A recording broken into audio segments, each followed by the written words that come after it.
From ABC News, live in Times Square, this is Good Morning America with Bill Weir and Bianna Golodriga. Fascinating look inside psychic hotlines. We are going to be talking about whether or not they actually work. We'll hear from a former worker turned whistleblower who tells us the tracks of the trade.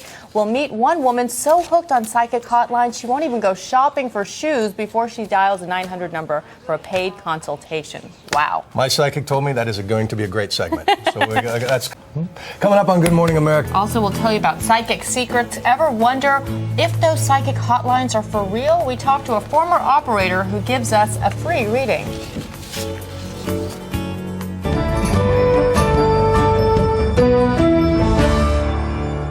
I'm getting a very strong sensation that we're about to do a segment on psychic secrets revealed. Miss Cleo! Yes. You're good. We're happening again. Good Morning America. I'm Bianna Golodriga. And I am Bill Weir. It is Saturday, May 8th. Also ahead this morning, secrets of the psychic hotline. If you've ever called up a clairvoyant, oh, you're not alone. It is a $2 billion business every year in this country. But what are you really getting for your $3.99 a minute? So we put Jeremy Hubbard on the case, and he got a former psychic hotline worker to reveal the tricks of their trade.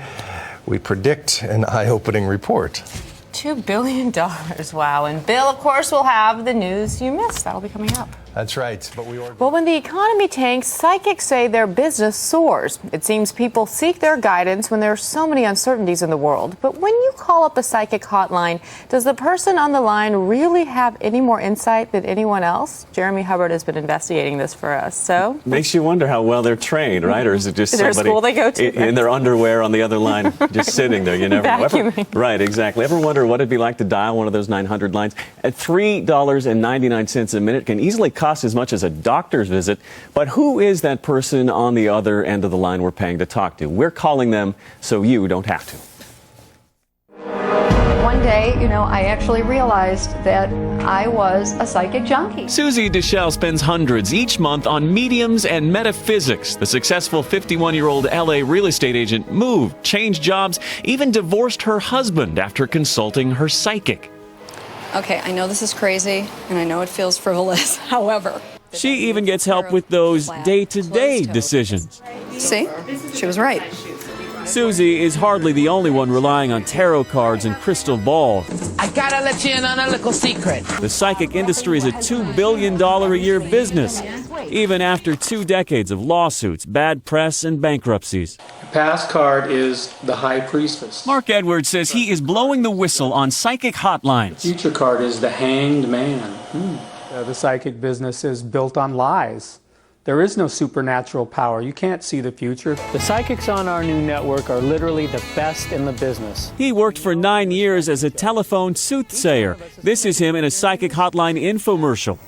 Right away, Pat, I get this feeling that you are a people person. Yes. He eventually quit because he felt bad. Please enter your 5-digit zip code. And now he's revealing his top secret tricks of the trade to us. We're calling a 900 line at $2.99 a minute with Mark listening in. For legal reasons, we're reenacting the psychic's voice, but the conversation is word for word. Man, I've got a couple career questions. You think you can help me with that? I see that you've been confused, and you're struggling with decisions to make. You think my family will be expanding anytime soon? Well, yes, if you really want it, it will happen. She was right about one thing. I'm working on this project right now, and I'm afraid that somebody's trying to rip me off. Can you tell me if they are? Well, the doubts that you have, you're usually correct. They are specific techniques, Mark says, that are designed to be vague, flattering, and drawn out. It was convincing to you? A little bit, and more than I would have expected. That's because these are generalities. They're true about everybody. You told her everything she needed to know. So the idea is get a hook in me, and I'll keep calling back. Oh, yeah. That's how psychic junkies get started. It is less about predictions and more about connections. People just want someone to talk to. That is the bottom line. Why don't Susie admits she too has been ripped off in the past and now stays away from those 900 lines, but she still relies on her favorite fortune teller. So does Susie's psychic have a gift that hotline clairvoyants don't?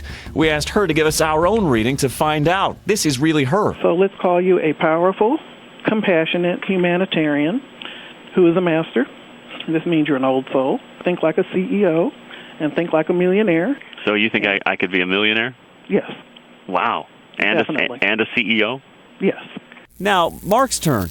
So, Mark, I'm powerful, I'm compassionate, I'm a humanitarian, and apparently I'm a master, too. It's flattery, and who's not going to want to hear that? Telling us that you're an old soul, that's one of the oldest lines in the book. Just another shaman of the obvious, in Mark's words. So can Mark sway Susie? He's calling her now and revealing his tricks. We're all intuitive to a certain greater or lesser degree. I agree with that. But Susie is still a believer. These are people that I check in with the way others will just talk to their best friend or see a therapist. Susie sees this as a real investment in her career and in her personal life. Now, we contacted Mark's former hotline employer. They said all of our psychics are independent contractors, and as such, they work for multiple psychic lines at the same time. So either he's lying or confusing us with a disreputable psychic line. Mark's point is, look, this is meant for entertainment purposes, and if you call with that in mind, go for it, have some fun as long as you can afford it. But the problem is a lot of these people cannot afford it, and they take this very seriously. They get that bill in the mail, and they're very concerned. Is there any sort of regulatory agency? I mean, we hear about these lawsuits. Right. Who do people go to? How do you know who is legit? It's hard to say who's legit. The FTC has cracked down on some of these, but usually they crack down on the ones who offer free readings because, in fact, those readings are not free. You get the phone bill, but they don't really crack down on what the psychic is saying to you. It's hard to regulate, and again, there's sort of that fine print that says it's for entertainment purposes, too. But there's no certification process. Some of these hotlines say these are certified psychics. There's no real way to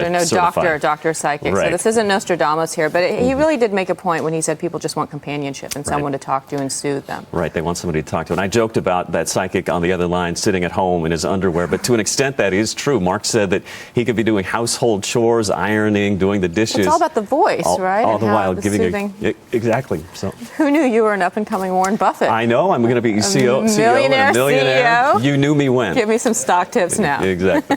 Okay, coming up on Good Morning America.